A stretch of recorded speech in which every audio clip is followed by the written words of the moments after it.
Sabatha bandla elikhulu likamenzi wezulu lomhlaba sesingene ehlonipheni imini enkulu yahlonishwa ubaba wethu menzi wezulu lomhlaba eqedeni kwakho wenza izulu lomhlaba nezinto zonke mdumiseni odumisekayo.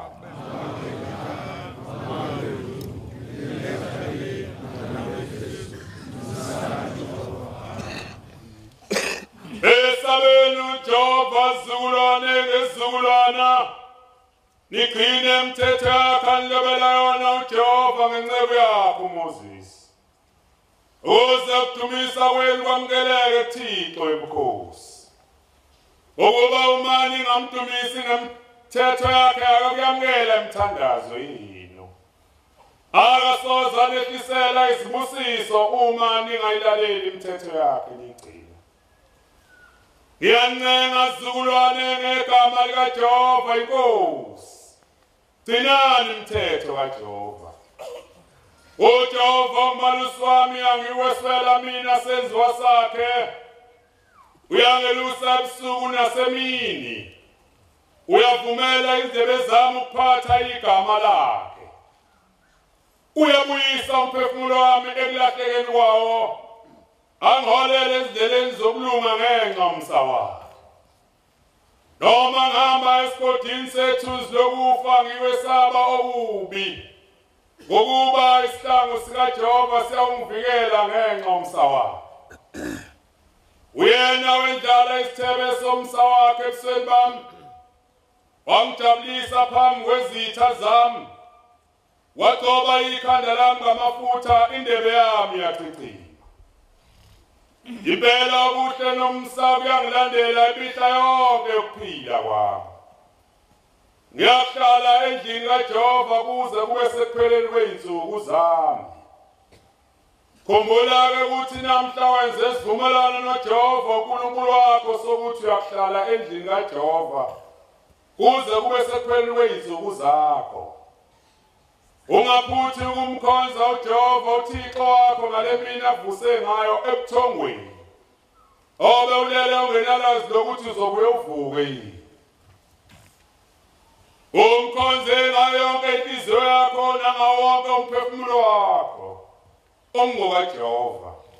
Umkhonze ngokumthanda noma uhamba endleleni umkhonze ngokuba ekuhambeni kwakho uludondolo lokuhamba kwakho noma uhlezi endlini yakhe emini mkhonza. Bandla elihle ekuthobekileyo nesihloniphekayo likamenzi wezulu nomhlaba umezi mavuma ukubusisa ukuguqa kwethu nokuzithoba kwethu. Amen. Ekusawukeleni kukaJehova kwethukeni kwethu emthethweni wakhe wasibuyisela kuye ukuba sibuyele sibe ngabantwana bakhe njengokuba singabantwana bakhe kakade. Akekho omunye ubaba wasidalayo akekho nomama osinesayo nguJehova kuphela. Wasibuyisela kuye kwethukeni kwethu emthethweni wakhe ngalamazwi eSabatha. Yisabatha namhla abantu nonke nina nimesaba uJehova nina nabantwana benu gcinani umthetho weSabatha ngokuba kuyintokozo enkulu uNkulunkulu ukugcina iSabatha. Mina ngiyancenga amaNazaretha ngegama lenkosi uJehova ningazezi lukhuni inhliziyo zenu bantwana bakasenza ngakhona. Ekuncengeni kwami ngegama lenkosi uJehova gcinani iSabatha likaJehova. Lingumkhosi kaJehova oyingcwele. Ningabi njengokhokho benu. Okhokho bethu abazenza lukhuni inhliziyo zabo. uJehova wazobajezisa kanje. Namhla sesithwele izono zabo. Gcinani-ke iSabatha likaJehova. Lalelani izwi likaJehova. Ukulalela izwi likaJehova kuhle ulalele ulenze. Ungalaleli nje ungezi. Gcinani iSabatha likaJehova isihlabelele. Oh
wenza umsebenzi ngalo. Uma usebenza umsebenzi ngalo uyalithuka isabatha kaJehova. Lo ungumthetho ukuthi uyakusebenza izinsuku ezisithupha kuphela.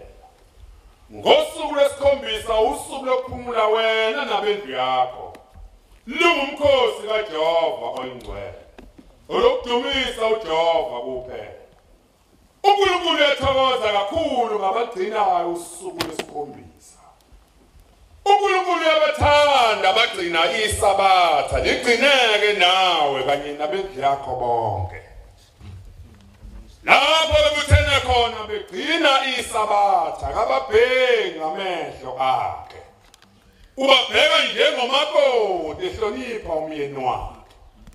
Kodwa beka indlebe yakhe ukwamukela intokozo yokuhlabelela kwabamesabayo. Abagcina isabatha ngokufaneleyo. Abahlosisayo ukuthi luphi na usuku lwemiswa uNkulunkulu ngeqiniso lwesabatha. Isihlabelelo. Othuma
Ubona ndoda oyinhloko yendlu yakhe inhliziyo yokufundisa indodana yakho ukuhlonipha uyise nokuhlonipha unina wayo.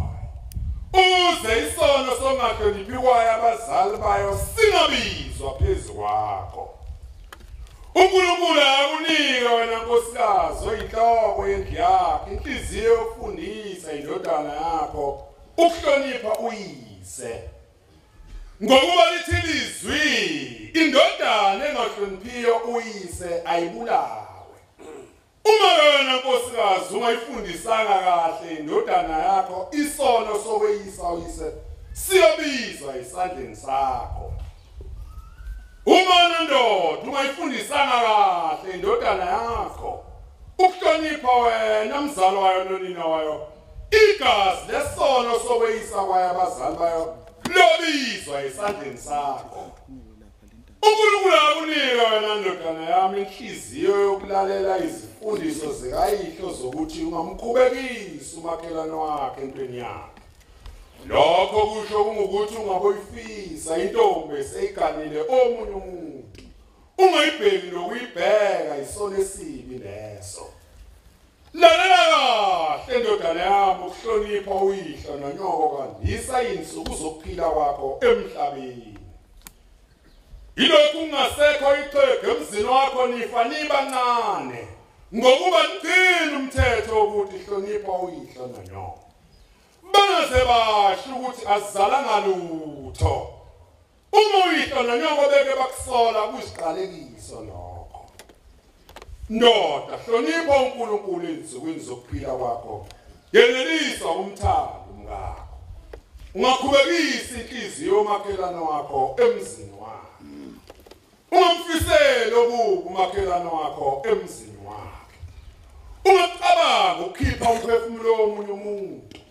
Kuyisono khona lokho ukuphatha umuthi ngesandla sakho uyikholwa uyokufa nokufa. Fundisa indodakazi yakhe ingazoni. Wena ke ndodakazi lalela izifundiso zikayihlo nonyoko zokuthi hlonipha uyihlo nonyoko. Uma ulalela kahle izifundiso zabazali bakho uyokwendelwa izinsuku zokuphila kwakho phansi kwelanga. Uyakubusiswa eganeni kwakho nenzalo yomzimba wakho iyakubusiswa. Nilalele kahle endlu kasenza kakhona ningazenzi buthuntu izindlebe zenu nezinhliziyo zenu ningazenzi lokhu. Nibonelela kahle ukwabiwa kwezwi kaJehova. Ningabothwala umthwalo ngesabatha likaJehova. Noma niphumamaza nonke phansi kwezulu. Nilethe umnikelo wenu ngenjabulo kuJehova emzini wasephakameni. Ake uyamukela uma ningalaleli ukugcina usuku lwesabatha. Udumo malube kuyo wenza izulu nomhlaba. Amen. Mabeka. Ayikhumbule indlu kwasenza ngakhona nokudingana echithekeleyo. Ayibuthe echithekeni wayo. Amen.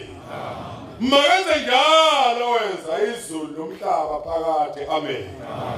uNkulunkulu Nkosi yethu kwamukela ukuthandaza kwethu kungabi ngokusho kwethu kube ngokusho kwakho makube njalo. Amen.